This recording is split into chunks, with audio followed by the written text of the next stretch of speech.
Bueno, vamos a continuar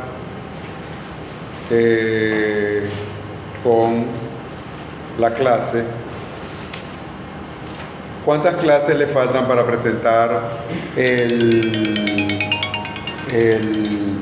en clase?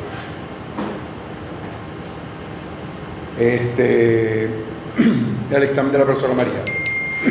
Apenas va a empezar metabolismo. Digo que como una clase y media. ¿Ah? Como una clase y media. O sea, mañana, Mañana empieza metabolismo. o sea, como en 2 semanas. Bien, bueno.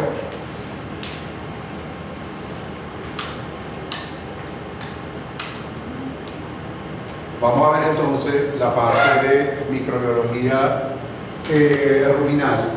Esto es, vamos a decir, la parte principal de lo que es el metabolismo, porque son las bacterias, los protozoarios y los hongos los que van a llevar a cabo ese proceso. Entonces, cuando comenzamos nosotros con microbiología ruminal, ya tenemos que empezarnos a iniciar en el estudio del metabolismo. Vamos a ver si hoy nos da tiempo de ver el metabolismo de carbohidratos, porque ellos son los que inician todo el proceso de transformación de los sustratos a nivel ruminal. Entonces, en primer lugar tenemos el grupo de las bacterias. Las bacterias oscilan entre 10 a la 10 y 10 a la 11 células por gramo de contenido ruminal. Eso es importante que lo tengan presente. Células por gramo de contenido ruminal. Son, por supuesto, el mayor grupo o el grupo más representativo de todos los microorganismos ruminales.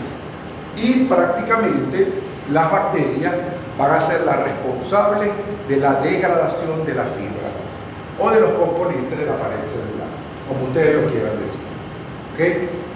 Hay algo importante con las bacterias, que las bacterias al mismo tiempo son fuente de proteína. Son fuente de proteína. Y cuando veamos, por ejemplo, los protozoarios, muchos de ellos van a ingerir un gran número de bacterias porque los protozoarios son proteolíticos y ellos van a ingerir bacterias para poderse replicar y mantener. Entonces hay una constante lucha entre esas dos poblaciones, la población de bacterias y la población de protozoarios. Y por ello, ya nosotros habíamos dicho en clases anteriores que la alimentación es importante para poder regular el desarrollo de un grupo y de fomentar el desarrollo de otro. Si yo, por ejemplo, a un grupo de vacas, yo le doy como alimento exclusivo el forraje, yo estoy favoreciendo la replicación bacteriana en ese rumen, es decir, la formación también de proteína microbiana. Esa proteína microbiana posteriormente es la que va a ser utilizada o absorbida a nivel del intestino delgado. Eso lo decíamos como una de las características importantes dentro de lo que era un rumen funcional. Ahora bien, ahora tenemos que tomar en cuenta también de que la alimentación me puede o estimular el crecimiento de bacterias o estimular el crecimiento de otro grupo. Por ejemplo, hablábamos de la melaza, que la melaza iba a estimular el crecimiento de las poblaciones de protozoarios. Y esas poblaciones de protozoarios se dicen que participan en la biohidrogenación de los ácidos grasos insaturados, pero también tenemos que esos protozoarios son mini rumiantes y que ellos ingieren bacterias cuando están en el medio ruminal. Entonces no nos conviene tampoco de que aumente esa población de protozoarios ruminales. Ahora bien, cuando hablamos de las bacterias, ya parte de esto ya nosotros lo habíamos mencionado anteriormente. ¿Cómo son las condiciones de oxígeno a nivel del rumen? Es anaeróbico, el rumen es anaeróbico. Pero tenemos que tomar en cuenta que si partimos del estómago del rumiante, donde este es el cardias, acá viene el esófago, nosotros vamos a tener porciones que van a ser de qué tipo? Anaeróbicas facultativas, ¿ok? Es decir, que hay porciones de oxígeno que pueden llegar allí. Entonces allí se van a estar desarrollando tanto bacterias anaeróbicas como bacterias aeróbicas, o bacterias que necesitan porciones de oxígeno para poderse replicar, las anaeróbicas facultativas. Bien. Cuando hablamos también de las bacterias, vemos la ubicación de ellas en el estómago y también volvemos otra vez a la parte de la división de esos tres estratos que hay a nivel de Rubin, donde decimos que tenemos una porción proximal, que en esa porción proximal, ¿qué es lo que se va a ubicar? Los gases, ¿ok? Tenemos una porción intermedia, que ¿qué se va a ubicar en la porción intermedia? El alimento fresco o el pasto fresco. Y en la porción ventral, no, licor ruminal hay en todo. ¿Qué hay en la porción ventral? El alimento que ya ha sido degradado por las bacterias o por los microorganismos y que está esperando pasar al vaso. Bueno, las bacterias se van a encontrar unas adosadas al epitelio ruminal, otras libres en el epitelio, en el fluido ruminal, es decir, en el licor ruminal, y otra porción adherida a las partículas. ¿A cuál partícula? A los sustratos que se están degradando. Entonces, ahí es donde ustedes van a ver las bacterias, o en los sustratos, porque ya son las que van a degradar esos sustratos, o en el epitelio, o en el licor ruminal. Esa es la locación de esas bacterias.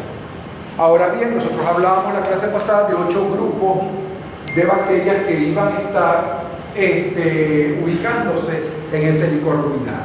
Y tenemos que las bacterias son celulolíticas, hemicelulolíticas y pectinolíticas, amilolíticas, bacterias que utilizan azúcares simples y ácidos intermedios, proteolíticas, productoras de amoníaco, productoras de metano y lipolíticas. Fíjense que esto nos trae a colación poder concluir de que no es una sola familia o un solo tipo de bacteria el que se va a encontrar a nivel del licor ruminal, sino que cada sustrato tiene bacterias particulares que se van a adosar a ellas y los van a degradar. Es decir, que las bacterias celulolíticas probablemente pudieran ser hemicelulolíticas, y algunas hemicelulolíticas pudieran actuar sobre la celulosa también. Pero normalmente nosotros vemos bacterias celulolíticas y bacterias hemicelulolíticas. Ahora bien, las amilolíticas sí son completamente diferentes a las que van a estar hidrolizando los componentes de la pared celular, porque las amilolíticas son las que están o van a degradar los almidones. Cuando hablamos de estas bacterias que utilizan azúcares simples, ya tenemos que son azúcares que se van asemejando más hacia la glucosa, porque ustedes van a ver como todos estos polisacáridos que conforman la pared celular van a llegar hasta glucosa, y después de glucosa a piruvato. Eso es una estructura que ustedes tienen desde ya que irse formando en la cabeza. Todos estos polisacáridos, porque estamos hablando ahorita de carbohidratos, todos estos polisacáridos van a llegar hasta glucosa, para después de la glucosa formar la glicólisis y establecer el piruvato, que es el punto de partida para que se activen todas las vías metabólicas que van a dar origen a los ácidos grasos volátiles. Porque todo esto que nosotros estamos viendo acá conlleva ¿qué? Conlleva una parte a la formación de los ácidos grasos volátiles, que son los que van a ser absorbidos por las papilas ruminales, y esas papilas ruminales posteriormente conducen ese contenido a la porta y posteriormente van a limpiar. ¿Ok? Todo eso ya ustedes tienen más o menos que ir o tener idea de eso, porque de allí parte el metabolismo. Tenemos las bacterias proteolíticas, que son las bacterias que van a actuar sobre todos esos sustratos proteicos, sobre todos los componentes proteicos. Pero fíjense una cosa, que muchas bacterias amilolíticas pueden ser también proteolíticas. Es decir, que pueden actuar sobre ambos sustratos. Y es lo que pasa con el Streptococcus bovis. El Streptococcus bovis actúa no solo sobre los almidones, sino también sobre las proteínas.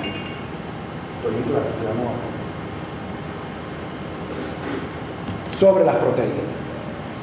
Luego tenemos bacterias que van a producir amoníaco. Y esas bacterias que producen amoníaco también van a estar ligadas directamente con el metabolismo proteico.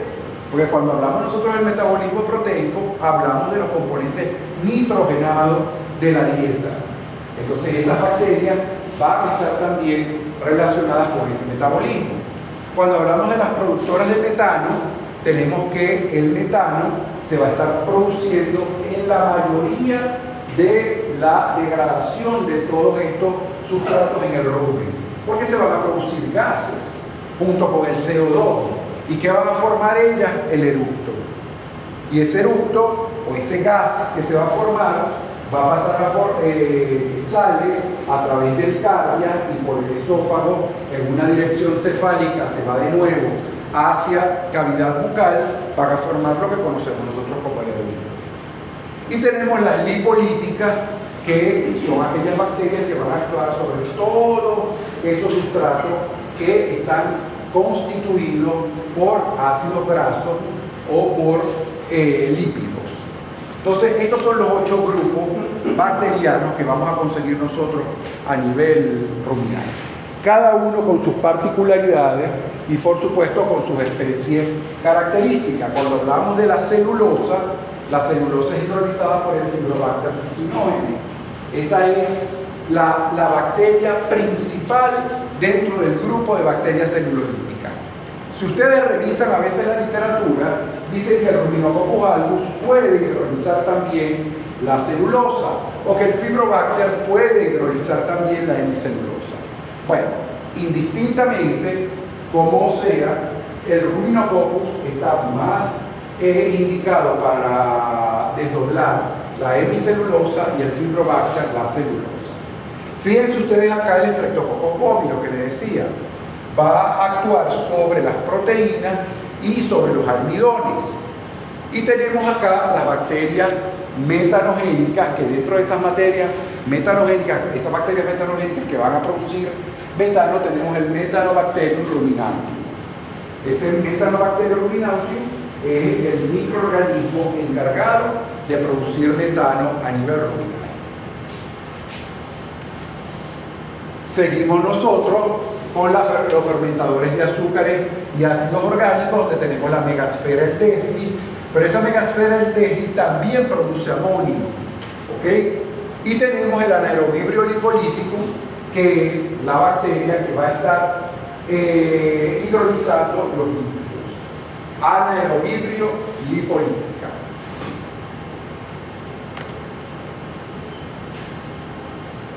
Todo eso que ustedes están viendo allí, ustedes ahora lo van a ver aplicado a por ejemplo, en el caso de los azúcares, de los carbohidratos, vamos a ver cómo el Fibrobacter y cómo el Ruminococcus van a actuar sobre la hemicelulosa y sobre la celulosa. Pero tenemos también desde ahora que hacernos una idea de que ellos no actúan solos. Muchas veces hay asociaciones que se forman para poder hidrolizar los sustratos en el medio ruminal. Y hay asociaciones, como se llaman, de fermentadores primarios, de fermentadores secundarios, donde vemos, por ejemplo, que cuando están los carbohidratos, van enseguida a salir Fibrobacter y Ruminococcus, a estar hidrolizando esos carbohidratos para formar ácidos grasos volátiles. Pero al unísono están trabajando, por ejemplo, las bacterias metanogénicas para producir metano en el mismo proceso de transformación de los sustratos. Entonces ahí ven cómo se produce CO2, metano, y se producen los ácidos grasos volátiles de cadena corta. Ahora bien, Muchas veces en esas asociaciones, que eso lo vamos a ver ahora más tarde, vemos como algunos microorganismos en presencia de sustratos que normalmente no atacan, porque hay condiciones previas que se ubican en el medio y que hacen de que esos microorganismos puedan actuar sobre un sustrato y producir algo que normalmente no se produce. Por ejemplo, si yo les digo a ustedes, que bueno, ahorita no lo saben, pero más o menos lo hemos dicho en clases pasadas. Cuando hablamos nosotros de la hidrólisis de la celulosa y de la hemicelulosa, nosotros decimos que ahí se va a producir ácidos grasos volátiles cetogénicos, porque esos son polisacáridos de la pared celular que usualmente cuando se desdoblan lo que van a producir es eso, van a producir ácido acético y ácido úrico. Pero de pronto tenemos que fragmentos de celulosa en presencia de otros microorganismos que no es el Fibrobacter, sino por ejemplo la Selenomona, viene y produce ácido propiónico. Y el ácido propiónico es imposible de producir bajo la premisa de partir de celulosa o de hemicelulosa, porque ellos son cetogénicos, ellos no son glucogénicos. Si ustedes me dicen los almidones sí. Los almidones sí conllevan a la formación de ácido propiónico, pero ni celulosa ni hemicelulosa. Entonces yo veo cómo a partir de celulosa puedo producir ácido propiónico. Pero ¿por qué se ocurre eso? Porque hay asociaciones de bacterias. Hay asociaciones de bacterias, entran la selenomona y la selenomona utiliza un producto intermediario del metabolismo de otro azúcar y lo transforma, que es el succinato, y lo transforma en ácido propiónico. Entonces, allí sí tendríamos que ver nosotros, bueno, pero ¿cómo una bacteria que no tiene nada que ver con el ácido propiónico produce ácido propiónico? Y esas son asociaciones que se van formando. Y otra cosa es que los microorganismos que participan, que es la Selenomona en ese caso, otra bacteria, va a utilizar un producto intermediario de otra ruta metabólica para llevar esa ruta metabólica completa y producir ácido propiónico. Y el punto de partida es el succinato. Cuando hablamos de los protozoarios del rumen, nosotros hemos hablado muchas cosas de ellos, son llamados mini rumiantes, van a ser microorganismos pero de mucho mayor tamaño en comparación con las bacterias. Los protozoarios se pueden hasta ver visualmente cuando hacen ustedes una transfaunación, que es la sacada del líquido ruminal para poderlo inocular en un rumen de un animal enfermo. Ustedes pueden llegar a ver los protozoarios visualmente en el licor ruminal. Ahora bien, tienen un rol depredador. ¿Cuál es el rol depredador? El rol depredador es que ellos se alimentan de las bacterias. Entonces, tenemos que tener mucho cuidado con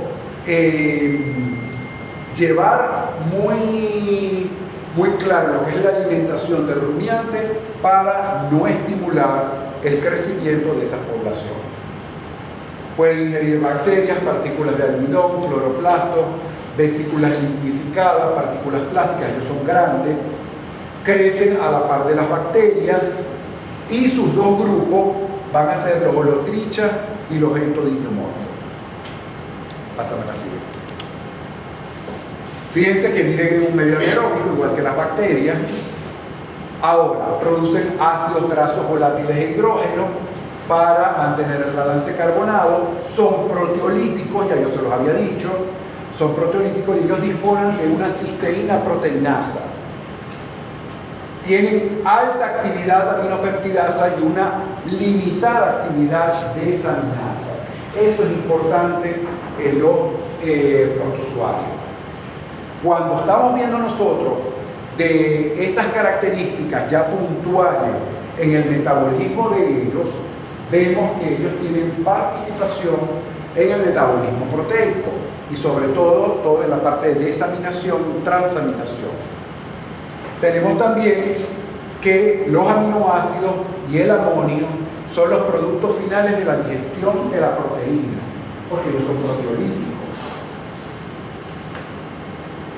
Dame la siguiente. Esto no se lo estudie porque esto no es clase de microbiología, los tamaños y esas cosas. Son mucho mayores que las bacterias, son grandes. Y tenemos que esa proteína que ellos ingieren es utilizada para la síntesis celular. Fíjense que carecen de actividad ureasa y el amoníaco es para la fuente de nitrógeno para su crecimiento. Por eso debe controlarse la producción de amoníaco a nivel ruminal. Y en el metabolismo proteico, cuando lleguemos a ese punto, nosotros vamos a ver cómo se forma ese pool de amonio a nivel ruminal. Contribuyen, y esto lo sabemos también, a la biohidrogenación de los ácidos grasos insaturados. Esa es otra de las características particulares que tienen los protozoarios. Fíjense que estos son los dos grupos, holotrichas y ectodidiomorfos. La única diferencia entre ellos es esta. Los holotrichas utilizan dietas ricas en azúcares solubles y los ectodidiomorfos bajas en azúcares insolubles. Lo demás es igual. Lo demás es igual. ¿Okay? La diferencia de ellos radica en eso. Porque como protozoarios, ya nosotros en las generalidades habíamos dicho que ellos van a producir ácido graso volátil. O sea que ellos contribuyen con la formación de ácido graso volátil. Y por supuesto, van también a necesitar de CO2 y de algunas porciones de oxígeno, siendo ellos anaeróbicos. Es decir, que en la parte de cuando hablamos de zonas del rumen con porciones de oxígeno, pudiesen ubicarse algunos miembros de esas dos familias.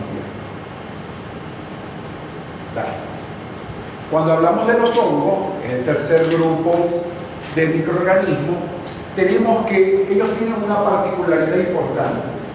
La particularidad de los hongos es que ellos van a producir ruptura o incrustaciones en la fibra.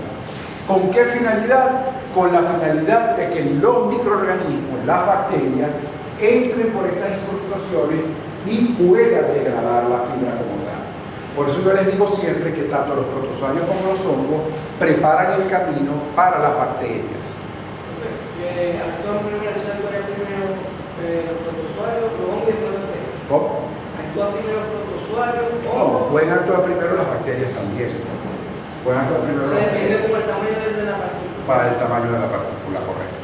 En las partículas grandes, en las partículas de mayor tamaño, los hongos y los protozoarios se encargan de romper esa fibra y las bacterias entonces aprovechan esas incrustaciones para ellas poder penetrar. Bien, fíjense que los hongos digieren y utilizan la celulosa y hemicelulosa disponible. Pero las bacterias no. ¿Qué dice usted? ¿Te estáis durmiendo? No. Ajá.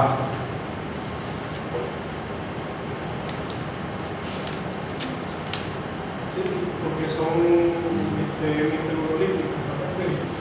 Una bacteria hemicelulolítica y celulolítica. Correcto. Y aprovechan ese.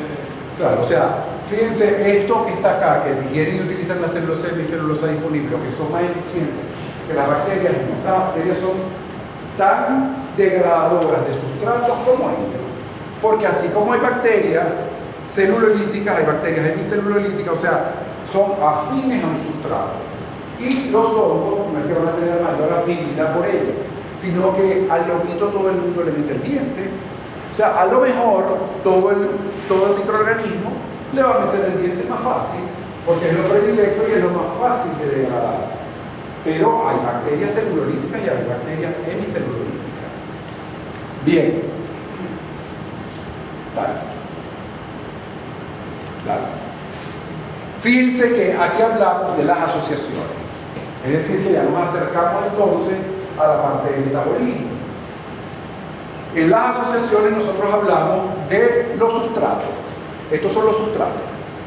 Pueden ser proteínas, pueden ser carbohidratos, pueden ser lípidos, pueden ser el sustrato que llegue a la boca con el alimento.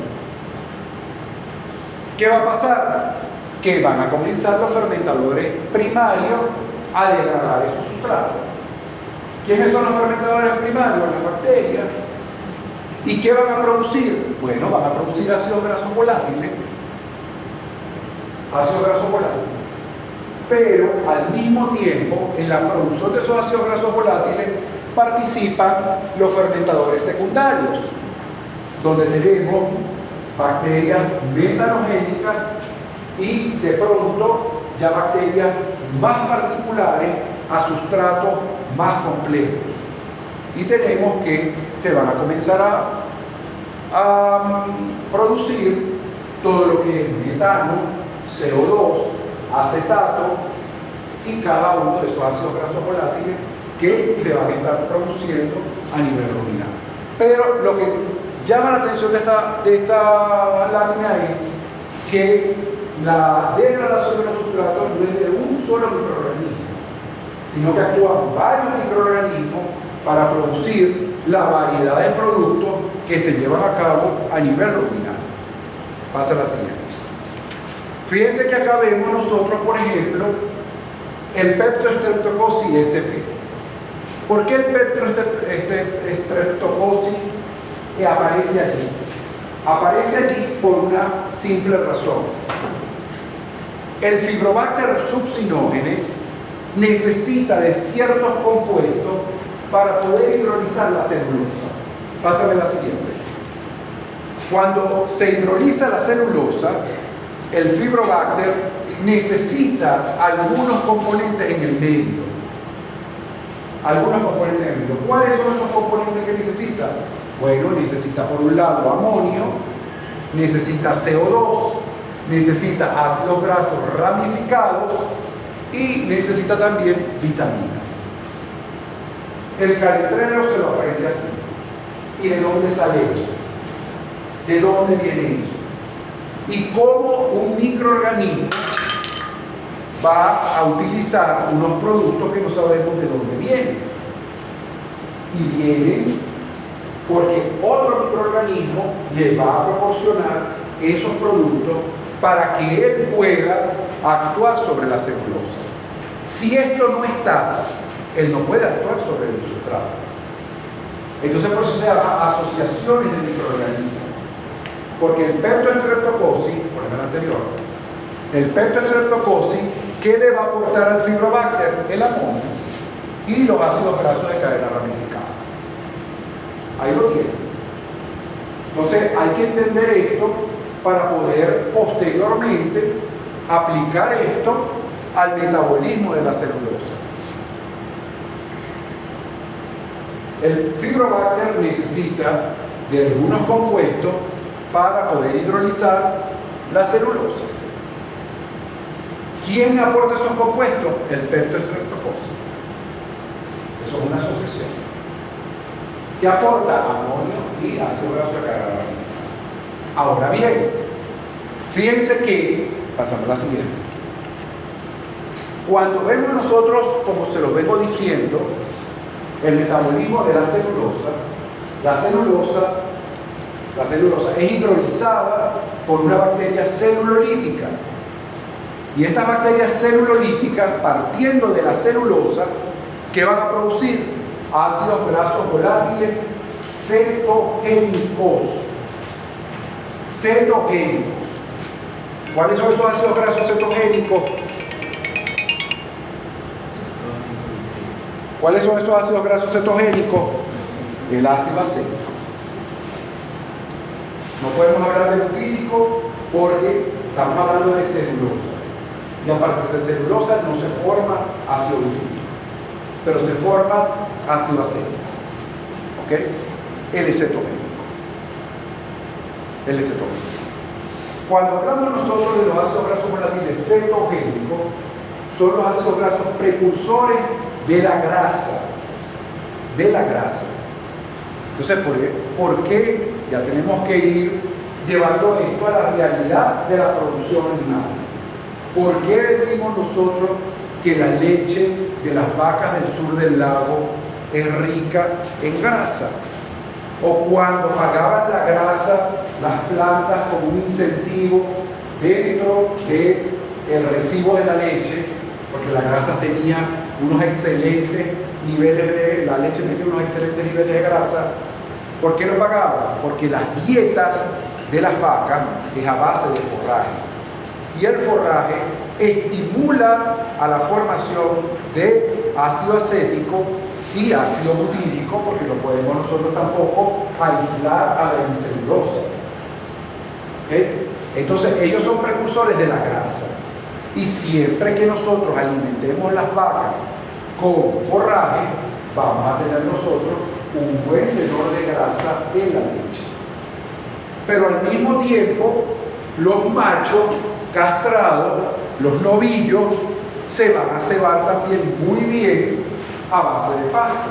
Y si no tengo que darle un suplemento, no importa. Pero les estoy dando pasto y con el pasto yo genero también grasa de cobertura. Porque los ácidos grasos volátiles, ácido acético y ácido butírico, me lo van a proporcionar. Entonces eso hay que saber. Y eso es lo que no saben ni siquiera los veterinarios que están acá. Y eso se les olvidó. Entonces esto es importante por esa razón.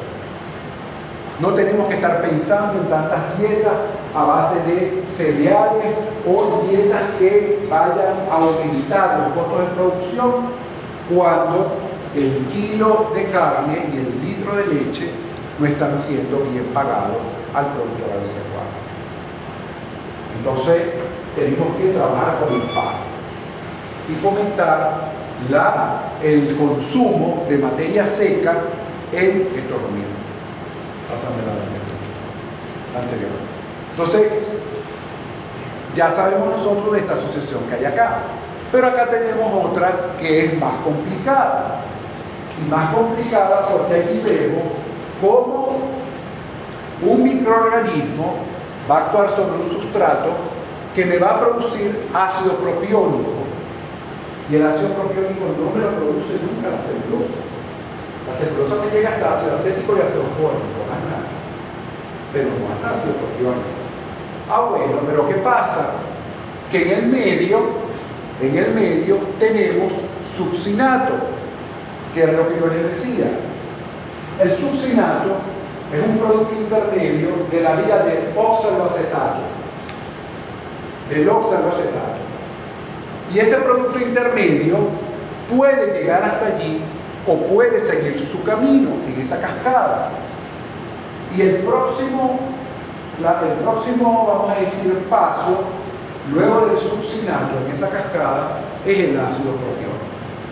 Pero, ¿quién favorece de que este succinato pueda llegar hasta ácido propiónico? La Selenomona ruminante, un microorganismo que está acá. Entonces, la selenomona en medios donde hay fragmentos de celulosa con presencia del Fibrobacter succinogene, puede llegar a producir propianato por la vía del succinato. Y la vía del succinato viene de la vía del oxaloacetato. Por la vía del oxaloacetato. Vamos a ver ahorita. Entonces, fíjense ustedes como un microorganismo celulolítico, partiendo de un sustrato celulolítico, que es la celulosa, llega a formar un ácido graso volátil glucógeno. Eso no es normal. Pero en una asociación bacteriana. Entonces, fíjense ustedes cómo a nivel ruminal se presentan esas asociaciones también que van a permitir la producción, primero, de propianato por un lado, y segundo, que el Fibrobacter pueda degradar la celulosa. Pásame la siguiente. Y aquí tienen la celulosa en presencia de celulasa, que es la enzima, se desdobla esa celulosa en celobiosa, por acción de la celobiasa llega a glucosa, viene el proceso de glicólisis, que fue lo que les dije a ustedes ahorita, se produce el piruvato, que es el punto de partida de todas estas reacciones bioquímicas que se van a llevar a cabo a nivel ruminal para producir los ácidos grasos volátiles. Entonces allí tenemos nosotros la producción de ácido acético y ácido fórmico. Por supuesto, acá se va a producir también CO2 y metano, porque todas van a conllevar también a la formación de gases que posteriormente se van a transformar en energía. Cuando hablamos de la hemicelulosa, ¿ok? Estamos hablando del Ruminococcus albus. Y hablamos de la hemicelulosa y vemos cómo la hemicelulosa va a tener como productos finales de la degradación de ese sustrato ácido acético, ácido fórmico, y la unión del ácido acético con el ácido fórmico lleva a la formación del ácido butírico. Entonces vemos nosotros cómo la hemicelulosa sí estimula o sí produce ácido butírico, que es otro ácido cetogénico en la degradación de ese sustrato a nivel ruminal y en la producción de ácido graso volátil. Ahora bien, cuando hablamos de la degradación de la hemicelulosa se puede transformar en silobiosa o en ácidos urónicos. Si vamos por la vía de la silobiosa se transforma en silosa. Cada vez estos azúcares se van haciendo más sencillos. Esa silosa en glucosa y la glucosa por efecto de la glicólisis en piruvato. Y de allí comienza la vía del acetil-CoA para producir ácido acético, la vía del formato para producir ácido fórmico y la unión del ácido acético con el ácido fórmico, el ácido butírico por la vía del acetoacetil coenzima A.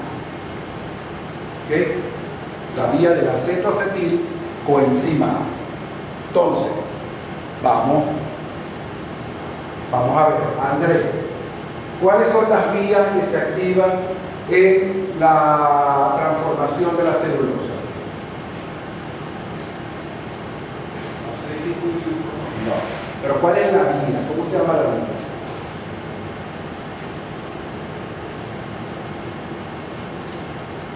Ese es el producto final.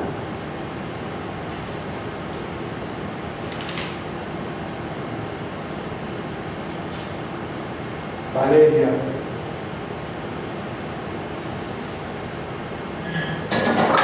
Luis. Acetil-CoA y Acetil-CoA y ácido fórmico. Esas son las dos vías. Las dos vías con celulosa. Con hemicelulosa, ¿cuáles son? Acetil-CoA, vía del formato o ácido fórmico, y acetoacetil coenzima A para la producción de hemicelulosa.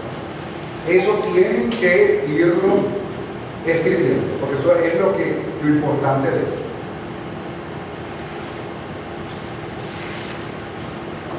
Dale. Vamos con las pectinas. Cuando hablamos de las pectinas, tenemos que son también polisacáridos que conforman parte de la pared celular, y tenemos que esas pectinas se pueden transformar en ácidos urónicos, al igual que la hemicelulosa, y el ácido urónico, por supuesto, se puede eliminar como etanol. Eso por un lado. Tenemos también que las pectinas se pueden transformar en galactosa o se pueden transformar en arabinosa o silobiosa. La galactosa se puede transformar directamente a glucosa, la arabinosa y la silobiosa en silosa y ribosa, y luego van a glucosa. Todos tienen que llegar a glucosa. Para de glucosa partir por medio de la glicólisis y llegar a piruvato. Con las pectinas tenemos las mismas vías. La del acetil-CoA para producir ácido acético, la del formato, la vía del formato para producir ácido fórmico, y tenemos por acá una vía nueva, ¿Ok? Pero fíjense que ya ahí vemos al succinato. Ya ahí vemos al succinato. ¿Y dónde estaba el succinato hace ratico?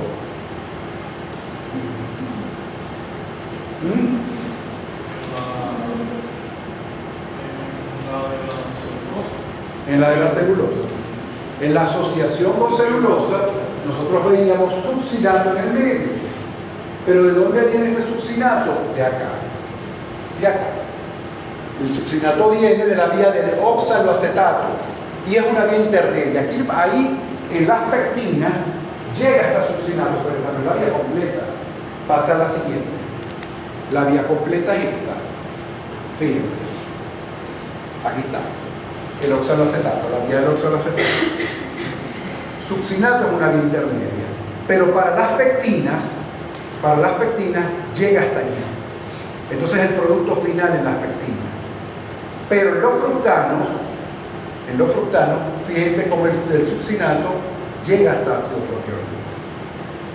Y por eso es que la Selenomona ruminantium puede utilizar el succinato que veíamos en el medio cuando el Fibrobacter estaba degradando fragmentos de celulosa y podía llevar ese succinato hasta ácido propiónico, la Selenomona, un microorganismo. Entonces ella está utilizando esta vía de acá para llegar acá. Pero en el caso de las pectinas, la anterior, en el caso de las pectinas, no. En las pectinas la vía del oxaloacetato llega hasta succinato.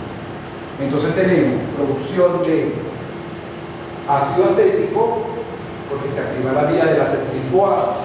Tenemos la producción de ácido fórmico, porque se activa la vía del formato. Y tenemos que se activa la vía del oxaloacetato, pero solamente llega hasta succinato. Es decir, que las pectinas no producen todavía ácidos grasos volátiles glucogénicos. ¿Quiénes van a producir glucogénicos? Los fructanos y los aluminoides. Pero las pectinas no. Las pectinas no. ¿Okay? Porque las pectinas llegan hasta succinato. Ahora bien, en el medio se va a producir también ácido láctico. ¿Por qué ácido láctico? Bueno, porque ya las pectinas comienzan a ser azúcares más simples que una celulosa o que una hemicelulosa. ¿Ok? Entonces ya comienza a aparecer ácido láctico. Ahora, ¿qué trae esto como consecuencia a nivel ruminante?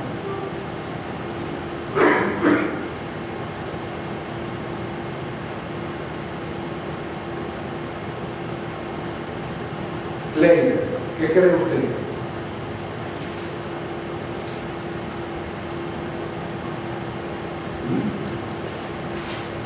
¿Qué crees tú que qué efecto va a tener el lactato a nivel ruminal?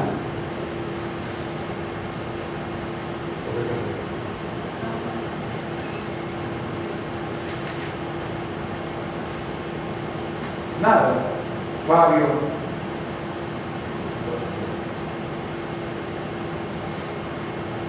Luis.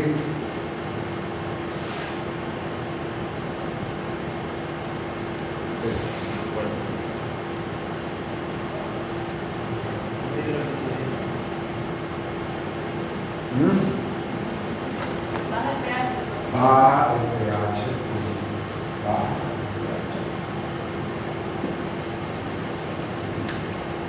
Baja el pH.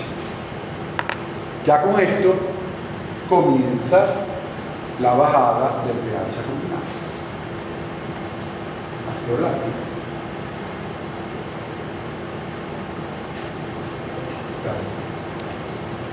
Con los fructanos vemos ya que los fructanos se pueden transformar en sacarosa. De sacarosa pueden ir a fructosa o pueden ir directamente a glucosa. Lo importante es que se active el piruvato y el piruvato entonces tiene a su vez que activa las vías metabólicas. Acetil-CoA por un lado para producir ácido acético, tenemos también ácido fórmico por otro y tenemos la vía del oxaloacetato completa hasta ácido propiónico. Y por supuesto se está produciendo también ácido láctico. Ahora bien, cuando hablamos de fructano, podemos hablar también de inulina beta-2,6 y levan beta-2,1. Ellos son fructanos, son azúcares. ¿Okay?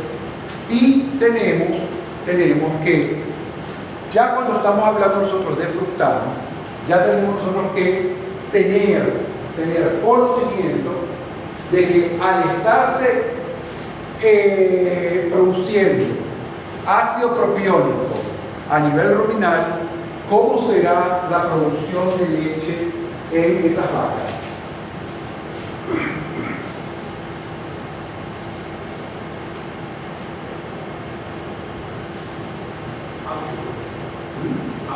¿Por qué? ¿Por qué?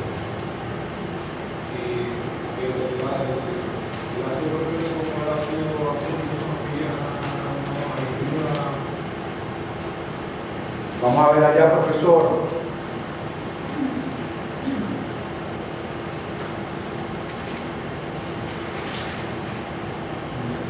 Usted.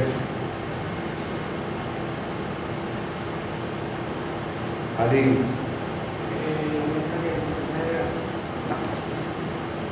La grasa no tiene nada que ver con la leche. La grasa es un componente de la leche, es otra cosa. Pero estamos hablando de la producción. Ya cuando nosotros estamos viendo la presencia de ácido propiónico, ya nosotros nos tiene que indicar que va a comenzar la estimulación de la producción de leche. ¿Por qué? Porque el ácido propiónico es glucogénico y él se va a transformar en glucosa a nivel hepático.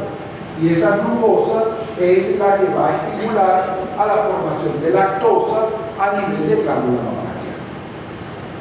Fíjense que el metabolismo de carbohidratos tiene todo esto unido. Esto se lo estoy yo separando para que ustedes lo entiendan mejor. Pero yo pudiera partir del metabolismo de carbohidratos que presentarles, por ejemplo, por decirles algo, la última lámina, por decirles esta.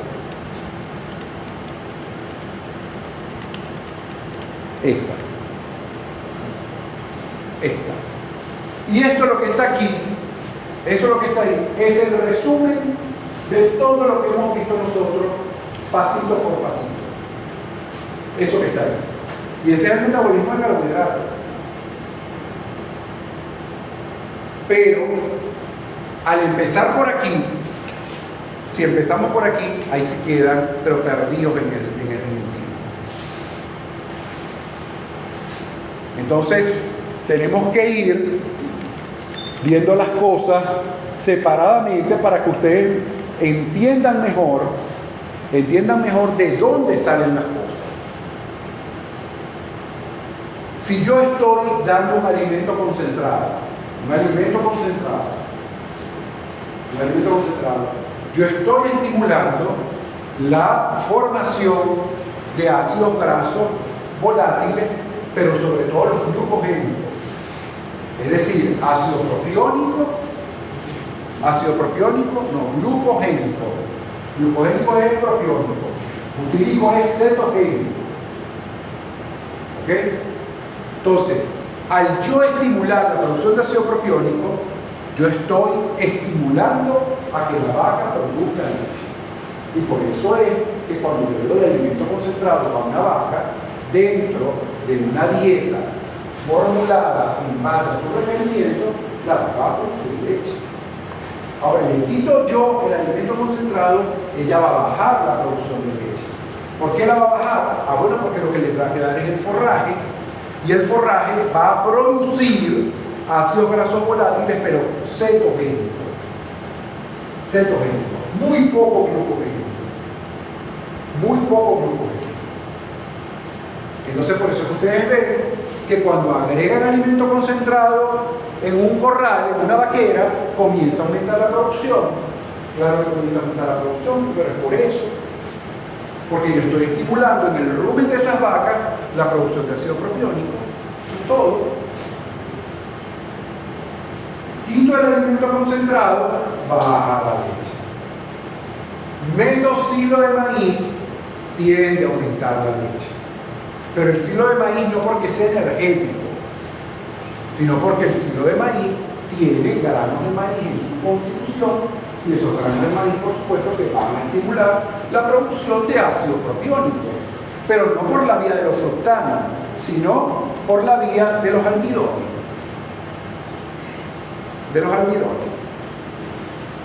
Y los alimentos concentrados también por los almidones, porque esos alimentos concentrados están hechos a base de cereales.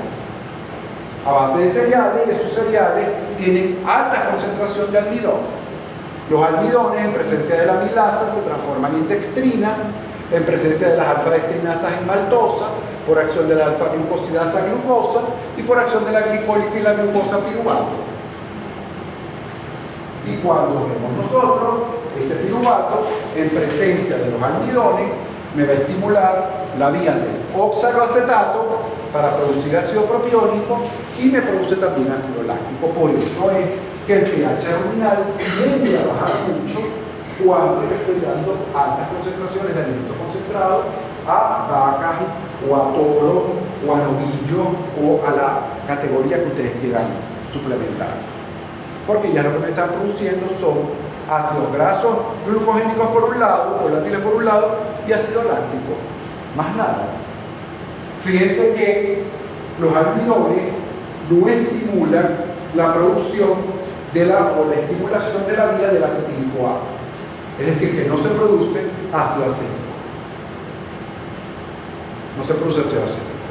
Pero tenemos acá otra vía, que es la vía que se presenta entre el ácido propiónico y el ácido láctico, que es la vía del acrilato. La vía del acrilato. Y esa vía del acrilato es una vía ineficiente, que utiliza hidrogeniones para poderse transformar ácido propiónico en ácido láctico o ácido láctico en ácido propiónico. Es una vía ineficiente, esa vía del acrilato. Entonces, fíjense que el Streptococcus bovis, ya nosotros lo habíamos clasificado inicialmente, con que era una bacteria amilolítica. ¿Y qué otro sustrato hidroliza también el Streptococcus bovis?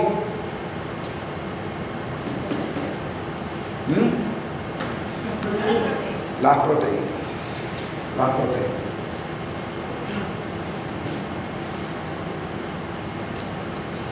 Entonces, bueno, comenzamos acá con todo lo que es el metabolismo de carbohidratos, ¿ok? Con ese cuento de nunca acabar. Pero, pasame todo eso, pasámelo, y me vas a llevar hasta la última lámina. Aquí. Lo otro se lo leen ustedes, porque es lo mismo que les voy a decir. Entonces, fíjense ustedes que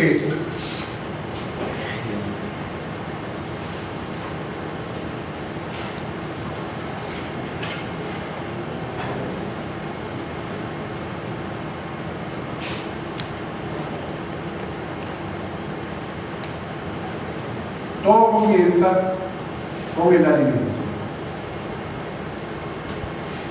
¿Ok? Todo comienza con el alimento, que es lo que nosotros estamos viendo acá. Ese alimento puede ser forraje o puede ser concentrado. ¿Ok? Esa es la dieta que va a consumir la vaca lechera. ¿Qué va a pasar? Que va a llegar a rumen. Por supuesto, va a existir todo ese proceso que nosotros llevamos 4 semanas estudiando. De la masticación, aprehensión, rumia, todos esos procesos van a ocurrir para que llegue ese alimento finalmente al rumen. Y fíjense ustedes que aquí en rumen les nombra celulosa, hemicelulosa y almidones. ¿Ok? ¿Qué significa eso? Bueno, que los sustratos que se van a transformar acá van a ser celulosa, hemicelulosa, pectinas, fructanos, almidones, ¿ok? Todo lo que nosotros vimos ahorita. Esto aquí está incompleto, porque esto no solamente son los componentes de la pared celular, todos estos son los componentes de la pared celular. Entonces, todo lo que vimos, ahora lo vamos a llevar nosotros a ese gráfico. Vienen todos esos sustratos hacia el rumen. Ajá. ¿Y quiénes son los encargados de degradar esos sustratos? Las bacterias. Aquí vienen las bacterias. Las bacterias. Todo lo que le queda meter ahí. Protozoarios, levaduras, bacteriófagos, todo lo que queréis meter ahí está. Todos los microorganismos que conforman el licor ruminal van a participar en la degradación de los sustratos. Pero tenéis que tener una observación hecha de que hay especificidad de sustrato dentro de las bacterias. Tú no puedes hablar de la degradación de la hemicelulosa y hablarme del bacteroide. No. Porque sabemos que la hemicelulosa es degradada por los rinococos. ¿Ok? Entonces, cuando las bacterias llegan, van a llegar aquí. ¿Cuál es el producto final de la transformación de todos estos sustratos? ¿Ah? Ácido graso volátil. Ácido graso. Tienen que ir así, porque si no van así, no van a aprender. Vayan de lo sencillo a lo complicado. Todos estos sustratos, las bacterias van a actuar sobre esos ácidos grasos volátiles. Eso es lo que te dice aquí. Aquí están los sustratos, ¿ok? Vienen las bacterias y te van a producir los ácidos grasos volátiles. ¿Ok? Bueno, ahora vamos al detalle. Celulosa. ¿Quién actúa sobre la celulosa? Fibrobacter succinone. ¿Y qué ácidos grasos me va a producir la degradación de la celulosa? ¿Ah? C2. Ácido acético. ¿Qué más se produce? No, señor. Se produce ácido fórmico por la vía del formato. Ácido fórmico. Y por supuesto, se va a producir aquí también CO2 y metano.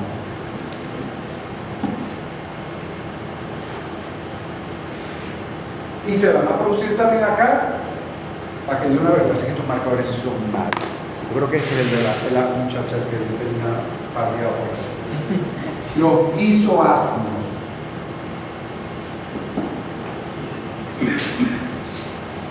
Isoácidos. ¿Ok? Entonces, bueno, ahora bien, ¿qué vías metabólicas se activan para producir el acetato? No, la glucosa, el acetato no se produce con la celulosa. Acetil-CoA. La vía del acetil-CoA.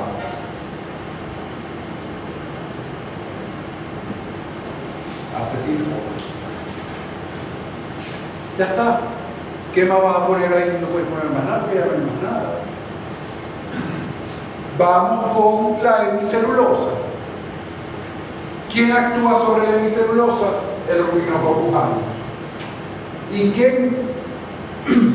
qué vías metabólicas se van a activar para degradar la hemicelulosa? No. ¿Cuál o qué ácido graso volátil se va a producir cuando se degrada la hemicelulosa? No, se produce C2, se produce C4 y se produce ácido fórmico, CO2 y metano. ¿Por qué? Porque se activa la vía del acetil-CoA y la vía del acetoacetil CoA para producir ácido urínico.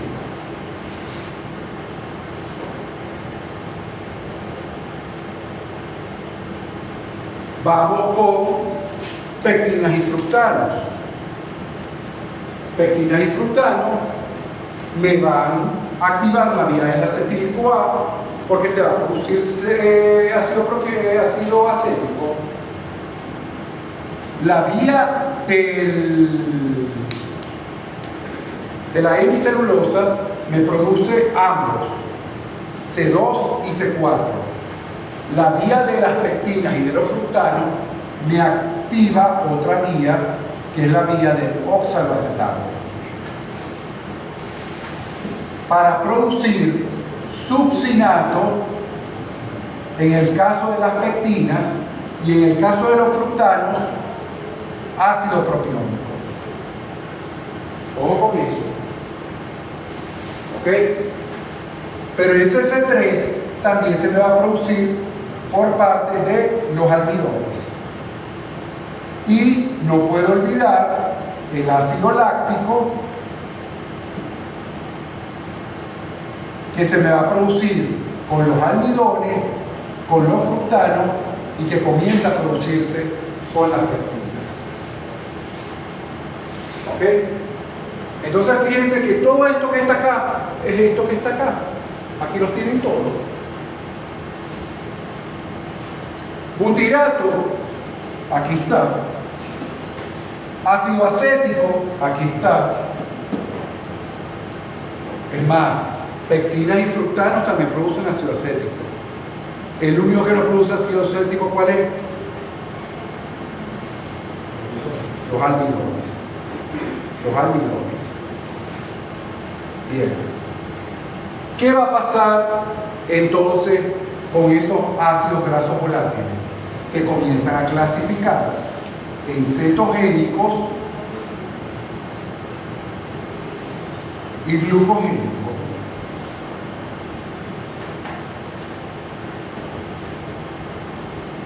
Cetogénicos y glucogénicos. ¿Ok? Tenemos por un lado que los cetogénicos son los que me van a formar los cuerpos cetónicos o cetonas.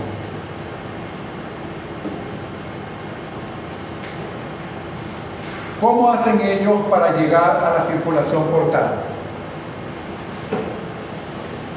¿Cómo hacen los ácidos grasos volátiles para llegar a la circulación portal? Por las papilas ruminales, correcto. El epitelio del rumen está constituido por las papilas ruminales. ¿Y qué ácido graso estimula la formación de las papilas ruminales? Silencio.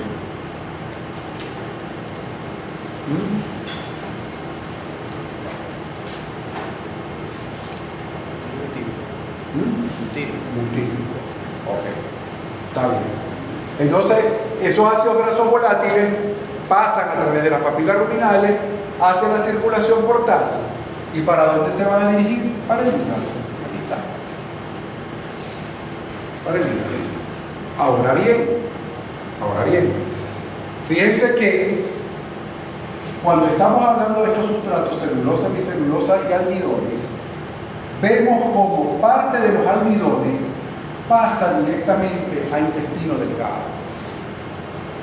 Es decir, que parte de los almidones se desvía en esa degradación ruminal y pasa directamente a intestino delgado. ¿Y qué va a pasar en el intestino delgado? Que esos almidones se van a transformar en glucosa. Esos almidones se transforman en glucosa. Bien. ¿Y esa glucosa para dónde va a ir? Esa glucosa alcanza la circulación portal y se va a dirigir hacia el hígado. Y déjala ahí. La dejáis por ahorita ahí tranquila. Los ácidos grasos volátiles que se están absorbiendo por las papilas ruminales alcanzan esa circulación portal y llegan a hígado. En hígado se van a clasificar en cetogénicos y glucogénicos. Los cetogénicos, aquí tenemos el ácido butírico y el ácido acético. ¿Ok? Bien.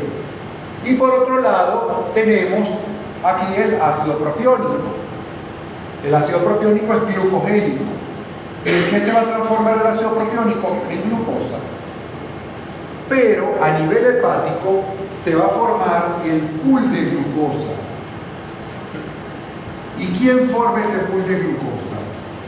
Uno, la glucosa proveniente del intestino delgado, que procede de la transformación de los almidones. La segunda es la glucosa que se forma por transformación del ácido propiónico. Y la tercera es la glucosa que se forma de los aminoácidos glucogénicos que vienen del pool de aminoácidos del hígado. Entonces, ese pool de glucosa se ubica acá.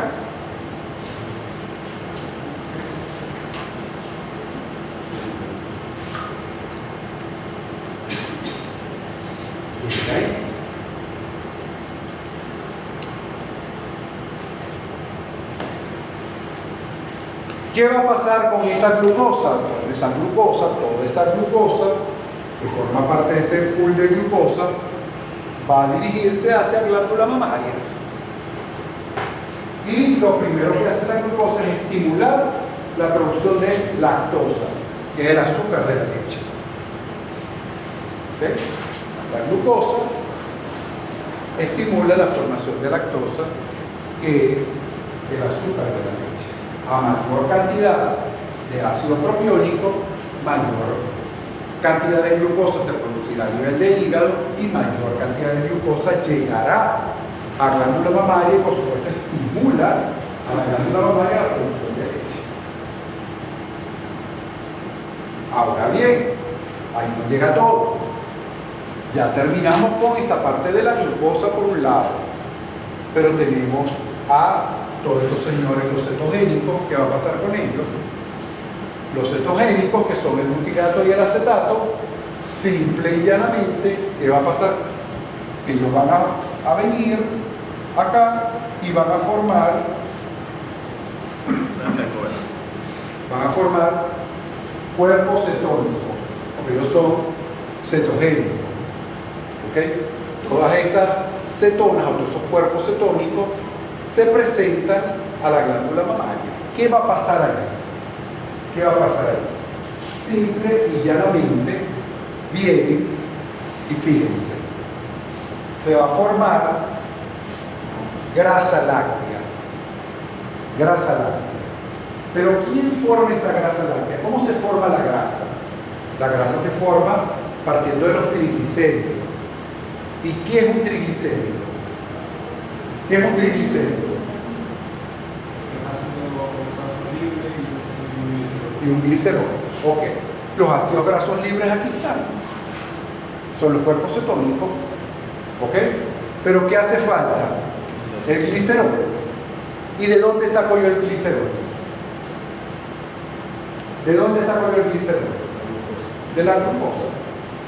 Lo saco de la glucosa porque la glucosa tiene la capacidad de transformarse en glicerol. Entonces el glicerol se une a 3 ácidos grasos y forma el triglicérido, la grasa láctea. Por eso que el consumo de mucha glucosa produce mucha grasa así. En un monogástrico, por decir Luis es un monogástrico. Luis come, por lo que veo, come mucha arepa, come mucha torta, pizza, todo eso en qué se va a transformar. ¿En qué se va a transformar? En grasa, papá. Todo eso es glucosa. Todo eso se va a transformar en glucosa. Y la glucosa, como hay exceso de glucosa, ¿en qué se te va a transformar la glucosa? En grasa. Y es la grasa de la barriga. Es la grasa de la barriga. Eso es todo. Te comes una arepa, no, yo no voy a comer una arepa porque tal. No, es que la arepa te va a estimular la formación de grasa. Sí. A menos que tú combines comerte las 4 arepas que él se come y salir a trotar 1 hora o trotar 8 kilómetros y bueno, después hacer su rutina de ejercicio y bueno, ya él liberó, transformó esa energía que él había consumido.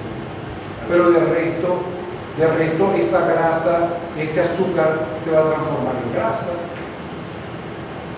Eso es así, no hay otra explicación posible que dar.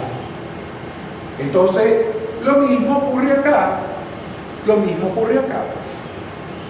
La glucosa o los carbohidratos estimulan la producción de grasa láctea. Claro que sí.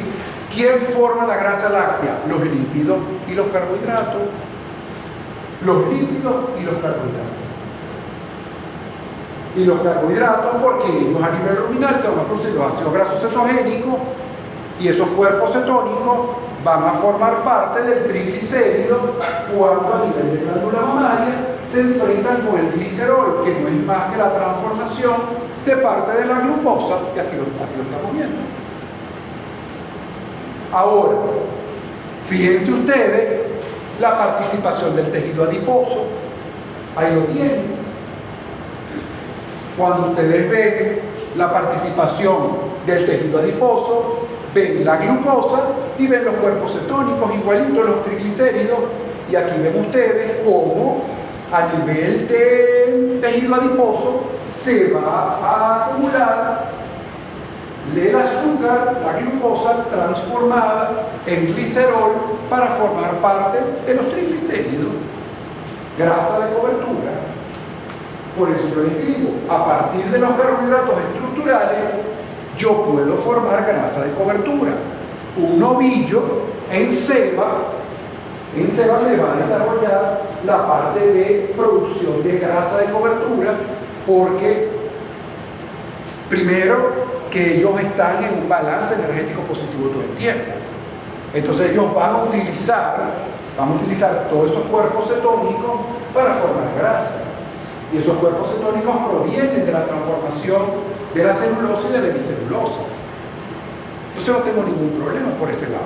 Que yo quiero mejorar o acelerar el desarrollo de ese tejido graso. Bueno, yo puedo dar un subproducto o una materia prima para hablar de una suplementación estratégica, bueno, a base de puede ser nepe de palma, o puede ser harina de maíz, o puede ser subproducto de cervecería, o puede ser el subproducto de galletería.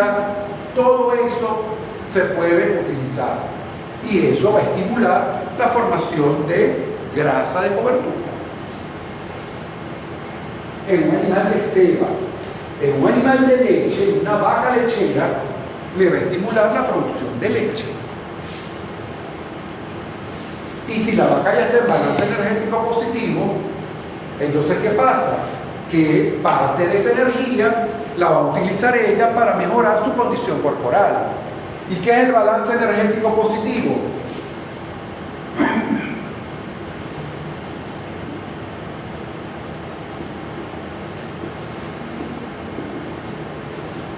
El que alcanza la vaca aproximadamente unos 30, 35 días posparto, donde comienza ya ella a poder utilizar la energía que consume el alimento para comenzar a recuperar la condición corporal. ¿Qué es la condición corporal? La condición corporal simple y llanamente se define como la cantidad de grasa de cobertura que tiene un animal. Y en el caso de las hembras, hablamos de balance energético positivo y negativo porque tenemos un evento importante que es el parto y la lactancia. Entonces hablamos de que 3 semanas antes del parto comienza ese balance energético negativo. ¿Por qué? Porque la vaca necesita pasarle energía a el concepto, al feto, a ese nuevo nacido que va a tener en una semana. ¿Ok? Acuérdense que el desarrollo del feto se da en el último tercio de la gestación en una forma logarítmica acelerada. Allí es donde se da el verdadero desarrollo y crecimiento de ese feto. ¿Y por qué? ¿Y qué demanda eso? Energía. ¿Y de dónde va a sacar la vaca energía? Bueno, de lo que come, pero también de su reserva. Entonces, esa cantidad de grasa que ella tiene almacenada, la va a comenzar a utilizar para alimentar ese becerro, porque la demanda es grande. Pare la vaca y se enfrenta con otro proceso que es la lactancia. Entonces hablamos de 3 semanas posparto para iniciar el balance energético positivo, es decir, que ella comience a recuperar su estado de carne o su condición corporal. Entonces se habla de 3 semanas antes del parto y 3 semanas posparto. ¿Qué va a traer esto como consecuencia? Aquí, pérdida de peso. Ella comienza a perder peso. Ella comienza a perder peso. Así no queramos, ella comienza a perder peso. Eso es un evento que nosotros no podemos evitar, pero lo podemos aliviar un poco. Y se alivia un poco con la suplementación. ¿Y la suplementación? ¿Qué tipo de suplementación hay que dar? Energética, para tratar de contrarrestar un poco la demanda que ella tiene de energía por parte del feto y por parte de la lactancia. Posteriormente, a las 3 semanas, luego del parto, ella comienza ya a cambiar su metabolismo y empieza a un balance energético positivo. Por eso hablamos de suplementación estratégica. Ahorita la suplementación es costosa, es muy costosa. ¿Y qué tenemos que hacer nosotros? Poder simplemente colocar esa suplementación estratégicamente en el momento que las vacas la van a necesitar. Y estratégicamente este es el periodo. ¿Por qué este es el periodo? Bueno, porque ustedes mientras mejor traten la vaca allí, ellas rápidamente les va a volver a salir en celo y ustedes la van a volver a preñar. Pero ¿cuál es el problema? Y se lo voy a hablar yo porque soy más claro que nada. ¿Qué problema particular tengo yo ahorita en esta situación en la finca? Que los días abiertos son altísimos. Altísimos. ¿Por qué? Porque no suplemento. ¿Y qué pasa? Que si ustedes se ponen a ver meteorológicamente las condiciones climáticas en los últimos tiempos, ya nosotros no podemos predecir lluvias ni sequía. Ya eso no se puede predecir. ¿Por qué? Porque antes nosotros decíamos, bueno, va a llover en tal mes y en tal mes. Entonces uno se programaba y siempre tenía la finca llena de pasto o con buenos pastos. Ahora no, porque ahora te viene la sequía y te dura un año y te acaba con la finca. Entonces la oferta de materia seca es poca y de materia verde es menos todavía. Entonces ya esa predilección que uno tenía, esa predicción que uno tenía con los tiempos, ha traído como consecuencia que uno pierda esa continuidad y pierda también la programación. O a veces siembras creyendo que va a empezar a llover, o llovió hoy, no, ya se metieron las lluvias, vamos a sembrar. Y da la casualidad que te llueve hoy y no te llueve más sino hasta dentro de 5 meses. Y se pierde todo lo que hiciste. todo lo que hicimos. Entonces, ¿qué pasa? Que esos días abiertos son muy altos. Son muy altos. Entonces, ¿qué he tenido que hacer? Bueno, trabajar, en estos momentos ya son altos. ¿Qué tengo que hacer yo? Tratar de ver cómo se preñan las vacas. Entonces, ¿qué se utiliza? IATF. Se utilizan programas de IATF, no hay otra. ¿Ok? Para tratar de preñar todas esas vacas. Entonces, ¿qué comienzo yo? Bueno, voy a ponerles tratamiento a base de aminoácidos, voy a ponerle microelementos, voy a ponerle vitamina C y empiezo con los tratamientos discontinuos todas las semanas con la suplementación de minerales con grasa sobrepasante para tratar de estimular mejorar la condición corporal y estimular la aparición de estro, y de esa manera es que uno hace eso. Pero esto es importantísimo, tiene que tenerlo muy claro, porque los metabolismos están basados en esto. Y sobre todo aquí en carbohidratos, bueno, estamos transformando los polisacáridos, pero cuando veamos los lípidos,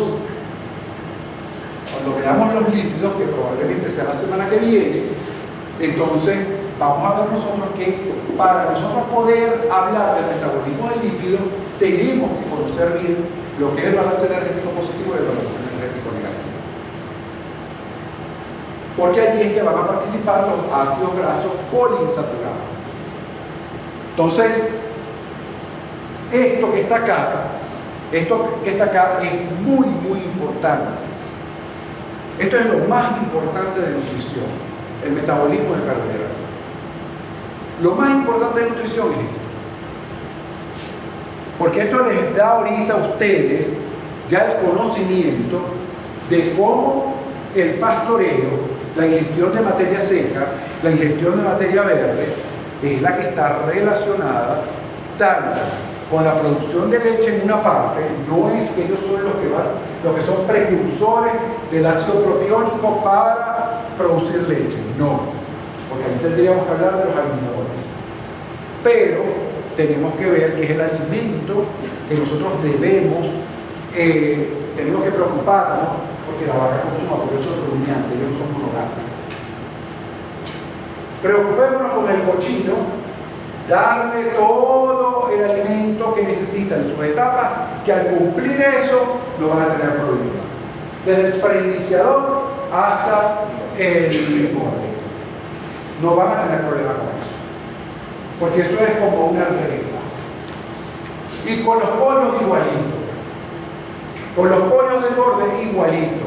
El que cría pollos en su casa, el que cría pollos en la finca, que tiene hasta galponcitos y todo. Eso ya saben que en 6 semanas le van a salir los pollos. Pero con las vacas no. Porque entonces con las vacas queremos inventar cosas y nos olvidamos de que el alimento primordial en la vaca lechera y en todo rumiante es el forraje. Y que yo puedo tener una buena producción de leche a base de forraje, no la mejor, porque todas las vacas productoras de leche consumen 70% o 80% de concentrado y 20% de forraje, o menos. Si hablamos, por ejemplo, ahorita acaba de pasar la feria de Madison en Wisconsin, y en esa feria es donde se escogen las mejores vacas lecheras del mundo, de todas las razas, Holstein, Palo Suizo, Jersey, Kenzie, Ayrshire, todo eso. ¿Okay? Y ustedes ven las vacas caminando y los chorros de leche en el piso. Pero esas vacas las ven ustedes también acá en las zonas altas. Hay muchas vacas de esas acá en las zonas altas, acá en el país. Pero también tiene otra cosa, que ya salió la vaca Gir, no sé si la vieron ustedes en sus redes sociales, que produjo casi 100 litros de leche. Una vaca Gir pura en Brasil. Entonces, tenemos que estar claros en toda esta información. Porque si no, vamos a ser unos veterinarios analfabetas. Entonces, estamos olvidados de lo que está pasando en el mundo. Entonces, fíjense que que una vaca Gir me esté produciendo 97 litros de leche, 97 litros de leche en un día, eso, señores, para las alertas, porque una Holstein todavía no ha llegado a ese récord. Y ya la Gir pura llegó en Brasil. Una Gir lechera. Ese fue el entrego de la empresa como Pero fue un día. A ti lo que te interesa es un día. Lo que pasa es que ya las pueden ordeñar varias veces al día. ¿Okay? Acuérdate que son dos híbridos, no son postados. Entonces, pueden ordeñar varias veces al día, pero en un día te colecte 97 litros de leche, esa sería la solución para todo. Bueno, exacto. Entonces, fíjense lo importante de todo esto. Pero vamos a ver la alimentación de esas vacas. La alimentación de esas vacas es con predominio de alimentos concentrados y baja cantidad de forraje. A ver, ¿dónde está? Vamos a buscar por acá.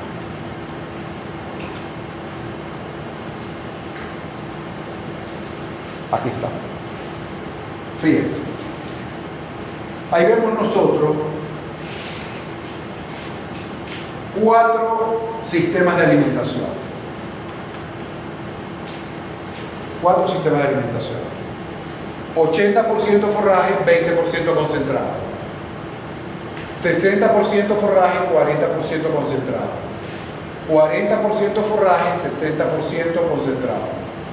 20% forraje, 80% concentrado. Ahí entraría esa parte. Ahora vamos a ver las variables que estudian. Las variables que estudian son, primero, grasa en la leche, pH ruminal, producción de leche. ¿Okay? Aquí tienen ustedes la producción de ácido graso volátil. Ok, el que se está durmiendo. En una dieta 80% concentrado, 20% forraje, ¿cómo es la producción de leche? Mire la gráfica, no mires al techo porque el techo te va a... Exacto, aquí tienen ustedes. La producción de leche es alta, con 80% concentrado, 20% de forraje. La producción de leche es alta. ¿Por qué es alta? Porque se está produciendo sobre todo los ácidos grasos volátiles glucogénicos y ellos estimulan la producción de leche.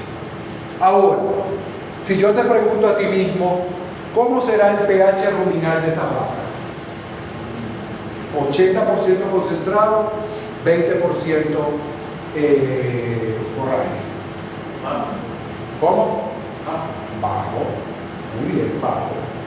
Es bajo. ¿Por qué es bajo? Porque se está produciendo mucho ácido láctico y al mismo tiempo ácido proteínico.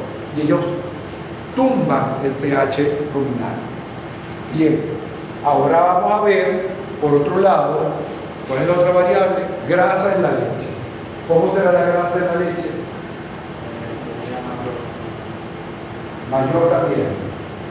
Porque como está diciendo, está en mayor concentración de concentrado. El ácido propiónico te estimula la producción de grasa.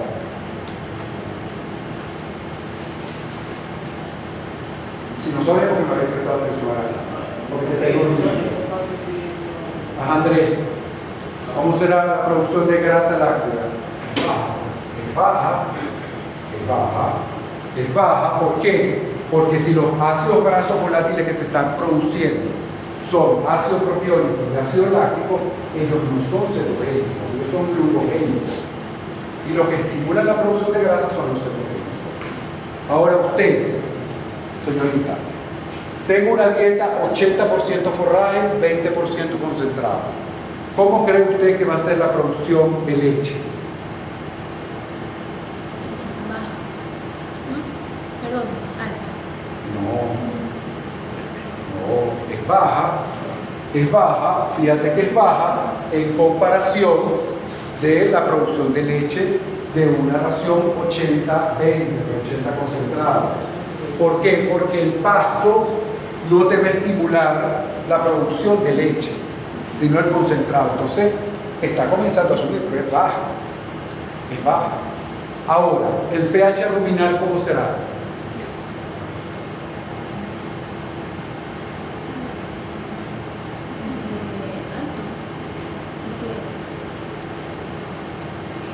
Es eso.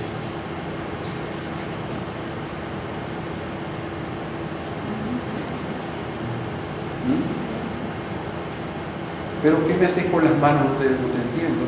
Que no sé. Yo no sé leer la seña. ¿Será bajo? ¿Cómo va a ser bajo? Es bajo cuando tú estás dando alimento concentrado, que tumbas el pH con los ácidos grasos glucogénicos. Pero aquí lo que hay es mayoría de cetogénicos. ¿Cómo va a ser el pH ruminal? Normal. Un pH básico, pH de 6.6, promedio. Ajá. ¿Y la grasa en la leche cómo será?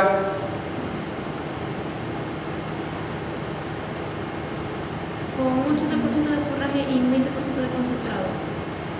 Alta. Alta. La grasa es alta.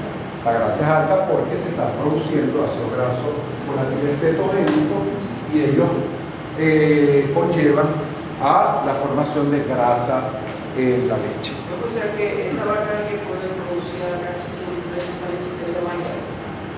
Claro, y la leche de las vacas americanas que te producen 70 y 80 litros, eso no tiene sólidos totales. ¿Por qué crees tú que el queso no sabía nada en Estados Unidos, sino que parece que estuvieras comiendo un plástico? Porque eso no tiene sólidos totales. Eso es pura agua. Eso es pura agua. Si se mantiene una dieta con concentración al 80% de forraje, ¿Cómo? como en la primera pregunta que me hizo, es más beneficioso darle más concentrado y menos forraje a un pH bajo. ¿Cómo le vas a dar más concentrado? ¿Cómo No, pH bajo? lo que yo estoy tratando es si se tiene que mantener en ese estado o es un intermedio entre concentrado y Fíjense, ya nosotros vimos papilar ruminal. Y nosotros vimos lo que pasa cuando hay una superproducción de ácidos grasos volátiles, sobre todo la parte de los ácidos grasos glucogénicos y la parte de ácido láctico. ¿Cómo se llama ese efecto que se produce en la papila ruminal?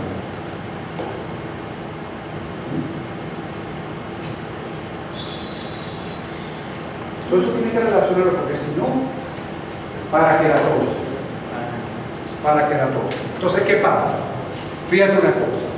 Cuando usted está formulando un alimento, formulando una dieta, usted tiene que ver primeramente una variable que es la más importante.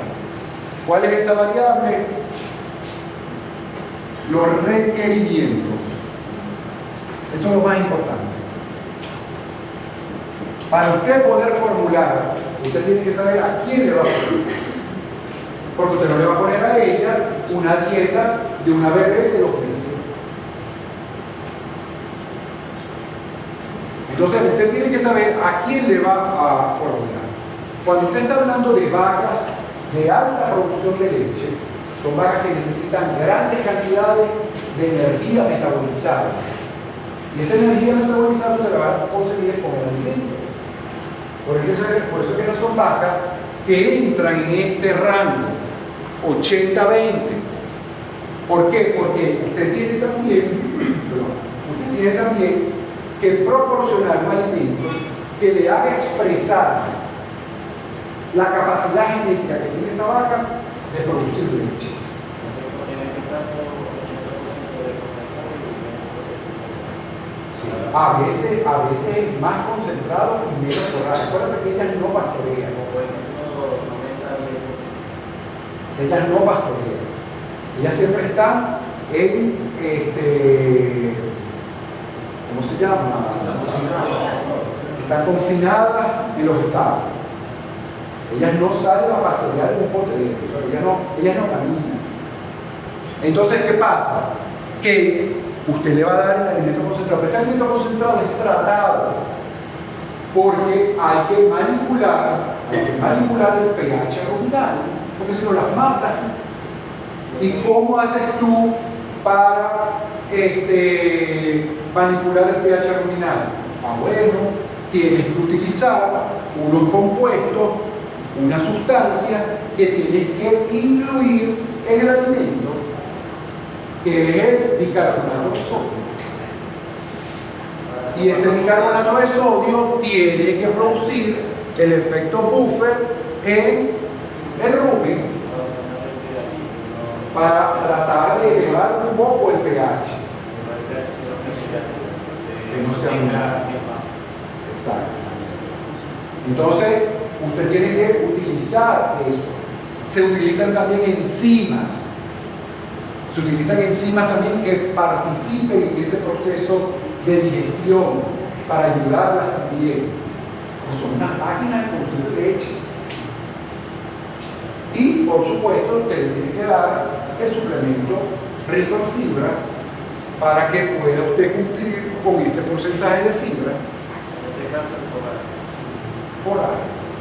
Pero no vas a conseguir, como en Heidi, como que vaya para la pradera, cortarle el pasto y a venir en la cesta a echarle la vaca.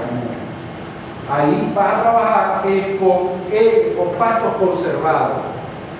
Vas a trabajar con heno, vas a trabajar con enolaje, con eso es que vas a trabajar. Vas a trabajar con silo. Entonces, todo eso lo vas a incluir para que pueda haber un proceso digestivo, de digestión eficiente. Eso es en esos casos. En el caso de las vacas común y silvestre del Zulia, ellas lo que hacen es pastorear. Consumen pasto y más nada. Entonces ya ellas no entran en ese rango de allá, sino que ellas no entran en ningún rango de allá. Porque ellas son prácticamente 100% forradas. Pero a lo que tú les cambias la dieta, y le incorporas concentrado, que concentrado no te estoy hablando de alimento concentrado, te puedo hablar de un suplemento energético. Un suplemento energético de pronto con materias primas no tradicionales. Ya tú comienzas a ver un resultado en la producción de leche de esa vaca.